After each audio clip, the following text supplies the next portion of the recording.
May salamin ka na pero malabo pa rin ang paningin mo? Panoorin ang video nito hanggang sa uli.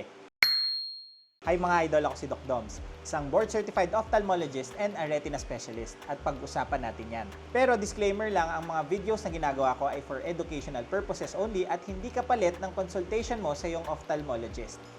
Tara, let's discuss. May salamin ka na pero malabo pa rin ang paningin mo. O kaya nagpagawa ka ng bagong salamin pero hindi pa rin kasing linaw ng ine-expect mo ang paningin mo. Marami kasi sa atin ang automatic na iniisip na kapag malabo ang paningin mo ay grado lamang ng mata ang problema at kaya itong solusyonan ng salamin lamang. Pero ang totoo, marami kasi ang dahilan na nagkokos ng paglabo ng paningin at hindi grado lamang sa mata. At hindi ito kayang palinawin ng salamin lamang. Kaya pag-usapan natin yung mga dahilan kung bakit malabo pa rin ang paningin mo kahit nagsalamin ka na or bago ang salamin mo. Pero bago ang lahat, kailangan natin malaman na ang salamin na may grado ay para lamang sa sakit na may grado sa mata. Pag may grado ka kasi sa mata ay hindi maganda yung focus ng ilaw pag pumasok ito sa loob ng ating mga mata na magkokos ng paglabo ng paningin. At ang salaming may grado ang makakatulong para maayos yung focus ng ilaw sa loob ng ating mga mata para luminaw ang ating mga paningin. Pero kung may ibang dahilan sa paglabo ng paningin bukod sa grado sa mata, ay hindi na ito kayang palinawin ng salamin na may grado. Number 1, baka mali yung grado or luma na yung salamin mo. Ito yung pinakasimpleng dahilan.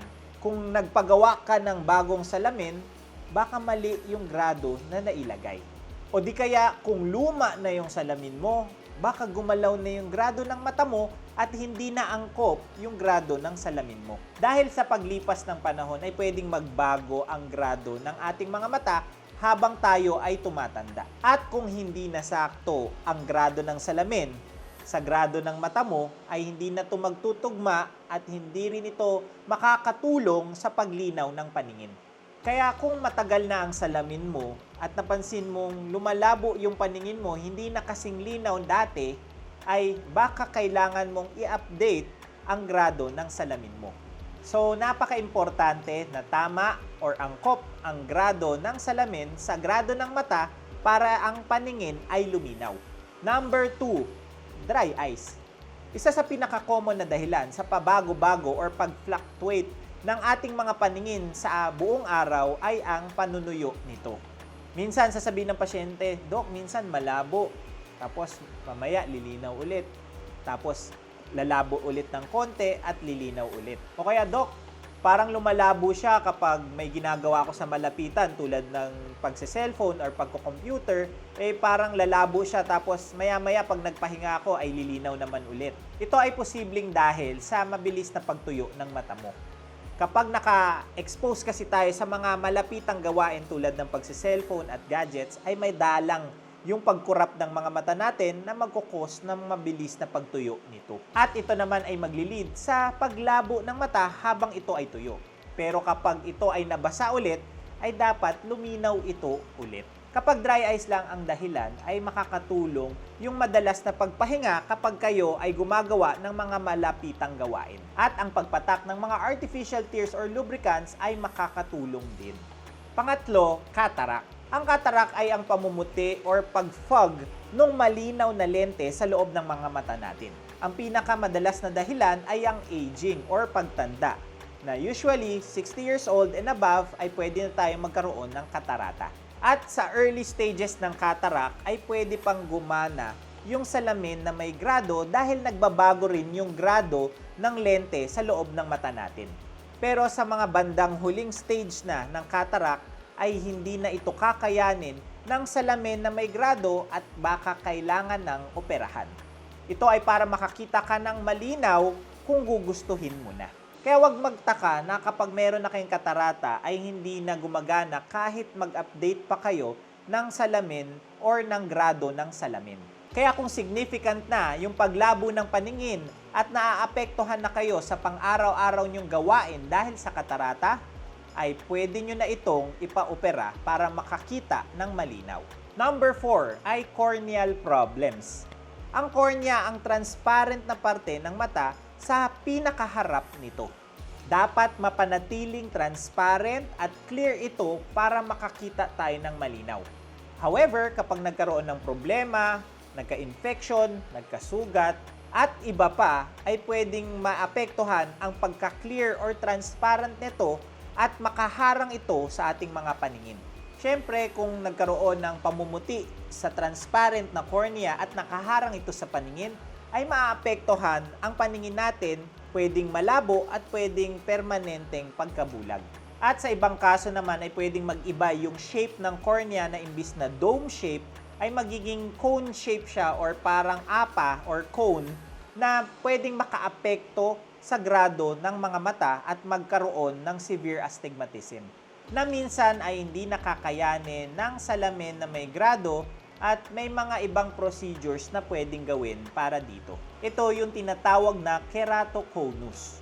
Kaya importanteng mapanatili ang tamang shape at tamang transparency at clarity ng cornea natin para malinaw ang ating mga paningin. Number 5, diabetes. Kapag may diabetes ka, yung masyadong mataas na sugar at lalo na kung hindi ito controlled, ay pwedeng mag-cause ng pabago-bagong grado ng ating mga mata na pwedeng mag-lead sa paglinaw, paglabo, paglinaw at paglabo ulit ng ating mga mata. Kasi pwedeng pabago-bago yung grado na hindi na angkop dun sa grado ng salamin mo. Kaya yung iba, malinaw sa salamin niya, pero magbabago na naman lalabo, tapos sakto ulit yung salamin niya, dahil nga nagbabago-bago din ang grado ng mata. And worse, kung hindi makontrol talaga yung diabetes, ay pwede itong makaapekto na at magkaroon ng komplikasyon sa retina na tinatawag na diabetic retinopathy. Ito ay hindi na talaga kaya ng salamin dahil hindi na ito problema ng grado sa mata. Kaya napaka-importante na makontrol talaga ang sugar level ng katawan para hindi magkaroon ng komplikasyon at problema sa inyong mga mata. Number 6 ay ang glaucoma. Ang glaucoma ay ang pagkasira unti-unti ng ating mga optic nerve na siyang nagsisilbing kable na nagdudugtong ng ating mga mata papunta sa ating mga utak para makakita tayo ng malinaw. Importante na healthy ang ating optic nerve at hindi ito masira para maging healthy ang ating mga paningin. Sa glaucoma pa naman ay hindi mo malalaman na nabubulag ka na pala dahil wala itong sintomas at dahan-dahan yung pagkawala ng paningin. At kapag nagkaroon na ng labo at napansin mo na ito ay medyo nasa late stage na tayo ng glaucoma na hindi na talaga kayang gawa ng paraan kahit ng salamin pa.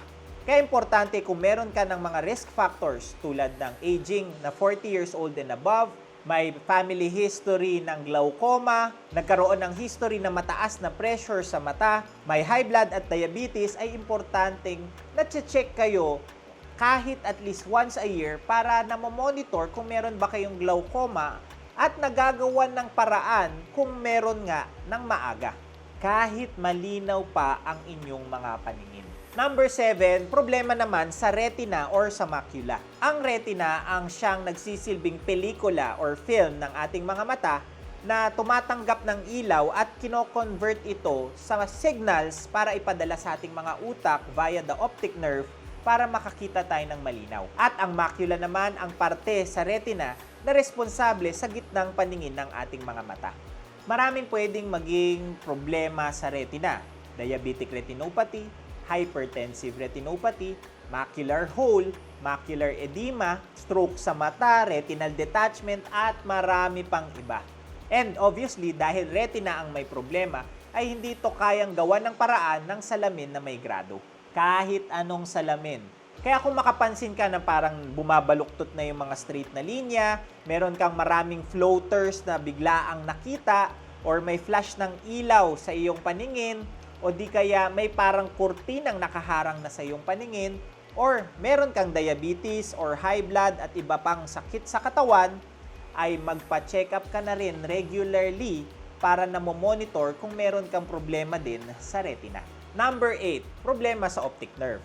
Bukod sa glaucoma na unti-unting sinisira ang optic nerve, ay marami pang ibang pwedeng mag-cause or dahilan ng pagkasira ng optic nerve.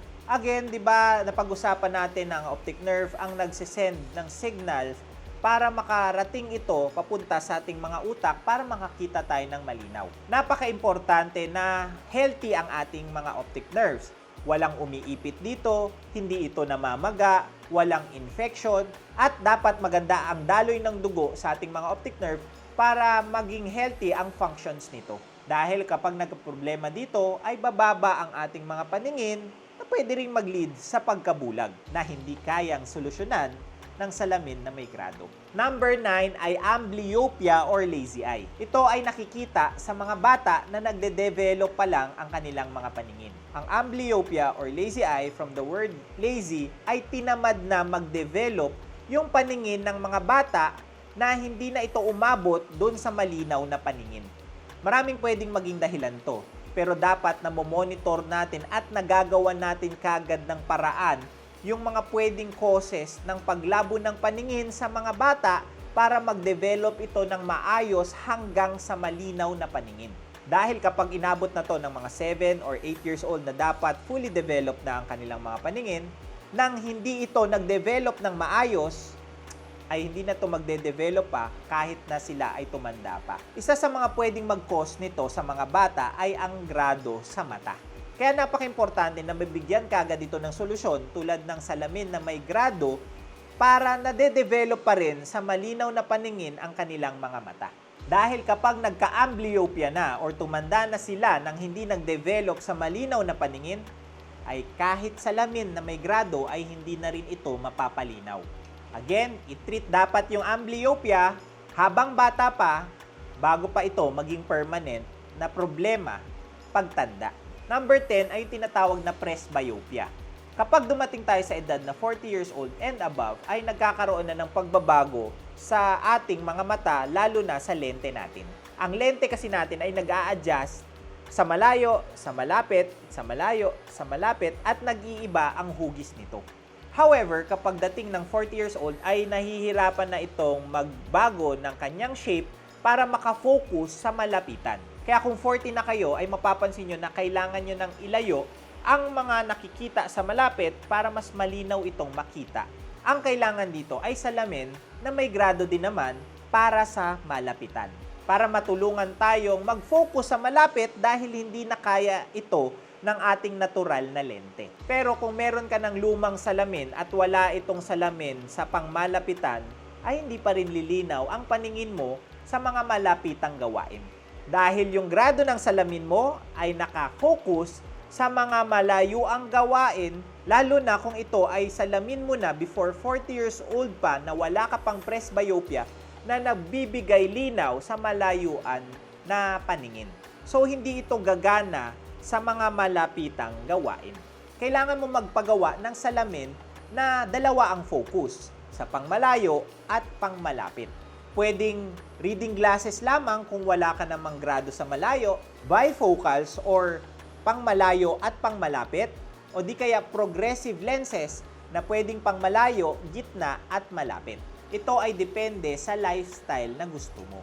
Mga idols, kailangan natin maintindihan na hindi lahat ay kayang solusyonan ng salamin na may grado. Hindi lahat ng causes ng paglabo ng paningin ay kaya ng salamin. Mas mainam na ma-check kayo or ma-examine kayo ng inyong mga ophthalmologists para naman malaman muna natin kung ano ang dahilan ng paglabo ng paningin bago kayo magpagawa ng salamin. Ito ay para hindi masayang ang pagpapagawa nyo ng inyong salamin, lalo na kung hindi naman ito ma-address or masusolusyonan yung underlying cause or main na dahilan ng paglabo ng paningin. At para mabigay yung tamang solusyon sa problema ng inyong mga mata. Ang salamin ay napakagandang corrective tool para sa may grado sa mata. Pero hindi nito kayang solusyonan ang iba't ibang problema pa na nagkukos ng paglabo ng paningin. And that's it for today's video. Sana may naintindihan kayo at mas alam nyo na hindi kayang palinawin ng salamin ang lahat ng causes ng paglabo ng mata. Please don't forget to like, comment kung may mga questions or suggestions kayong topics, subscribe, and hit that notification bell for more medical and eye contents. Ngayon, mas may alam ka na. Ako po si Doc Doms, your idol. See you on our next video at ingatan natin ang ating mga mata.